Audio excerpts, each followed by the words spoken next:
विक्रम और बेताल। बहुत पुरानी बात है। धारा नगरी में गंधर्वसेन नाम का एक राजा राज करते थे। उसके 4 रानियां थीं।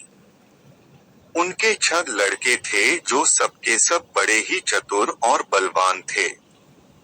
संयोग से एक दिन राजा की मृत्यु हो गई और उनकी जगह उनका बड़ा बेटा शंख गद्दी पर बैठा।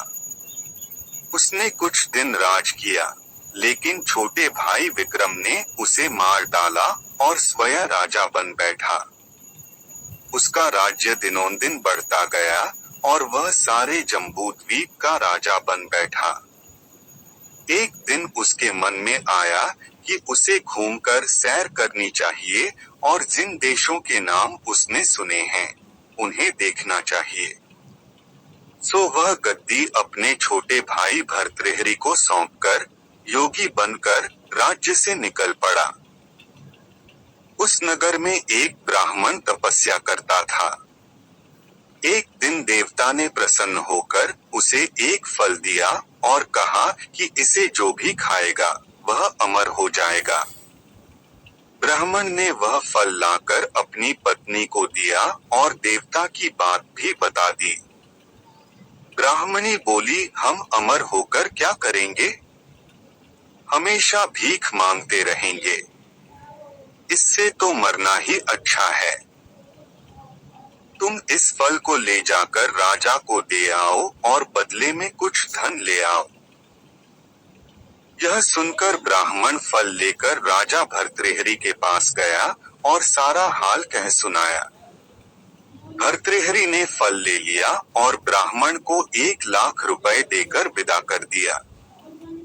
भर्तृहरि अपनी एक रानी को बहुत चाहता था। उसने महल में जाकर वह फल उसी को दे दिया। रानी की मित्रता शहर कोतवाल से थी। उसने वह फल कोतवाल को दे दिया। कोतवाल एक वेश्या के पास जाया करता था। वह उस फल को उस वेश्या को दे आया। वेश्या ने सोचा कि यह फल तो राजा को खाना चाहिए। वह उसे लेकर राजा भर्तृहरि के पास गई और उसे दे दिया। भर्तृहरि ने उसे बहुत सा धन दिया, लेकिन जब उसने फल को अच्छी तरह से देखा तो पहचान लिया। उसे बड़ी चोट लगी, पर उसने किसी से कुछ कहा नहीं। उसने महल में जाकर रानी से पूछा कि तुमने उस फल का क्या किया? रानी ने कहा, मैंने उसे खा लिया। राजा ने वह फल निकालकर दिखा दिया। रानी घबरा गई और उसने सारी बात सच सच कह दी। भर्तृहरि ने पता लगाया तो उसे पूरी बात ठीक ठीक मालूम हो गई। वह बहुत दुखी हुआ। उसने सोचा, यह दुनिया मायाजाल है। इसमें अपना कोई नहीं। वह फल लेकर बाहर आया और उसे धुलवाकर स्वयं खा लिया। फिर राजपाट छोड़ योगी का भेष बना जंगल में तपस्या करने चला गया। भर्तृहरि के जंगल में चले जाने से विक्रम की गद्दी सूनी हो गई। जब राजा इंद्र को यह समाचार मिला तो उन्होंने एक देव को धारा नगरी की रखवाली के लिए भेज दिया। वह रात दिन वहीं रहने लगा। भर्तृहरि के राजपाट छोड़कर वन में चले जाने की बात विक्रम को मालूम हुई तो वह लौटकर अपने देश में आया। आधी रात का समय था। जब वह नगर में घुसने लगा तो देव ने उसे रोका। राजा ने कहा, मैं विक्रम हूँ। यह मेरा राज है। तुम रोकने वाले कौन होते? देव बोला, मुझे राजा इंद्र ने इस नगर की चौकसी के लिए भेजा है। तुम सच्चे राजा विक्रम हो तो आओ, पहले मुझसे लड़ो। दोनों में लड़ाई हुई। राजा ने जरासी देर में देव को पछाड़ दिया। तब देव बोला, हे राजन, तुमने मुझे हरा दिया। मैं तुम्हें जीवन दान देता हूँ। इसके बाद देव ने कहा, राजन, एक नगर और एक नक्षत्र में तुम 3 आदमी पैदा हुए थे। तुमने राजा के घर में जन्म लिया, दूसरे ने तेली के और तीसरे ने कुम्हार के। तुम यहाँ का राज करते हो, तेली पाताल का राज करता था। कुम्हार ने योग साधकर तेली को मारकर शमशान में पिशाच बना सिरस के पेड़ से लटका दिया है। अब वह तुम्हें मारने की फिराक में है। उससे सावधान रहना। इतना कहकर देव चला गया और राजा महल में आ गया। राजा को वापस आया देख सबको बड़ी खुशी हुई। नगर में आनंद मनाया गया। राजा फिर राज करने लगा। एक दिन की बात है कि शांतिशील नाम का एक योगी राजा के पास दरबार में आया और उसे एक फल देकर चला गया। राजा को आशंका हुई कि देव ने जिस आदमी को बताया था, कहीं यह वही तो नहीं है। यह सोच उसने फल नहीं खाया, भंडारी को दे दिया। योगी आता और राजा को एक फल दे जाता। संयोग से एक दिन राजा अपना अस्तबल देखने गया था। योगी वहीं पहुंच और फल राजा के हाथ में दे दिया। राजा ने उसे उछाला तो वह हाथ से छूटकर धरती पर गिर पड़ा। उसी समय एक बंदर ने झपटकर उसे उठा लिया और तोड़ डाला। उसमें से एक लाल निकला, जिसकी चमक से सबकी आंखें चौंधिया गईं। राजा को बड़ा अचरज हुआ। उसने योगी से पूछा, आप यह लाल मुझे रोज क्यों दे जाते हैं? योगी ने जवाब दिया, महाराज, राजा, गुरु, ज्योतिषी, वैद्य और बेटी, इनके घर कभी खाली हाथ नहीं जाना चाहिए। राजा ने भंडारी को बुलाकर पीछे के सब फल मंगवाए। तुड़वाने पर सब में से एक एक लाल निकला।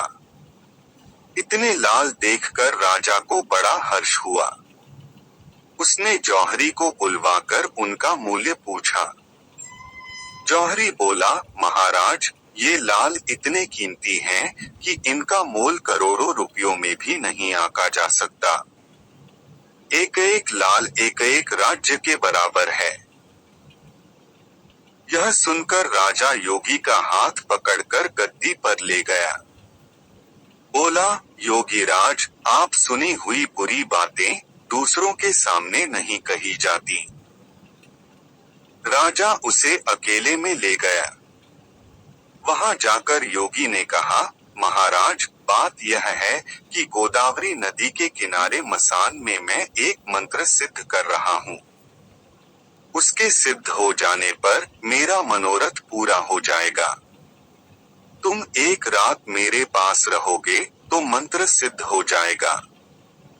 एक दिन रात को हथियार बांधकर तुम अकेले मेरे पास आ जाना। राजा ने कहा, अच्छी बात है।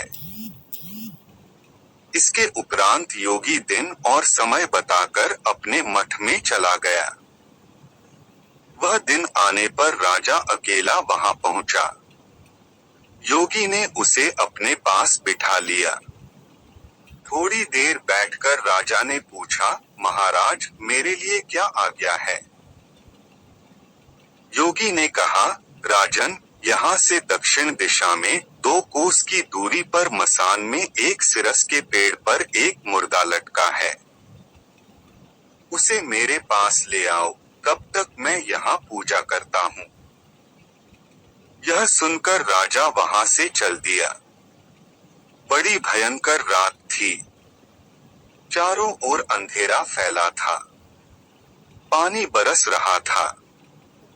भूत प्रेत शोर मचा रहे थे।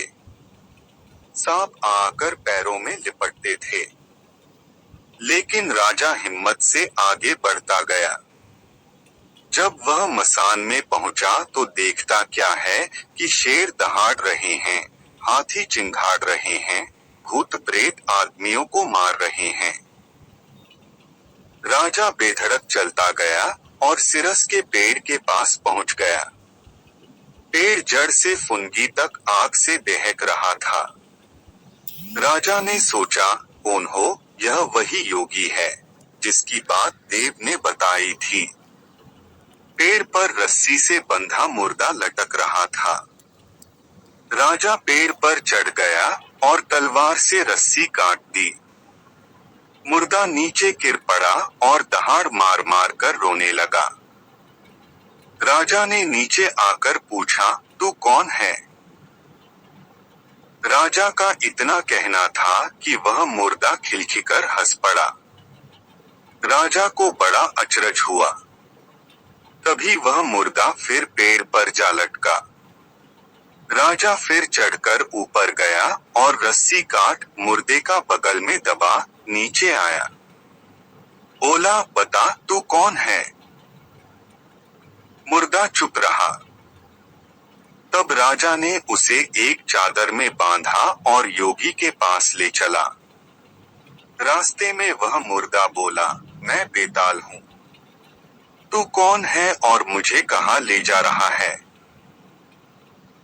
राजा ने कहा, मेरा नाम विक्रम है। मैं धारा नगरी का राजा हूँ। मैं तुझे योगी के पास ले जा रहा हूँ। बेताल बोला, मैं एक शर्त पर चलूंगा। अगर तू रास्ते में बोलेगा तो मैं लौटकर पेड़ पर जा लटकूंगा। राजा ने उसकी बात मान ली। फिर बेताल बोला, पंडित, चतुर और ज्ञानी, इनके दिन अच्छी अच्छी बातों में बीतते हैं, जबकि मूर्खों के दिन कलह और नींद में। अच्छा होगा कि हमारी राह भली बातों की चर्चा में बीत जाए। मैं तुझे एक कहानी सुनाता हूँ। ले सुन।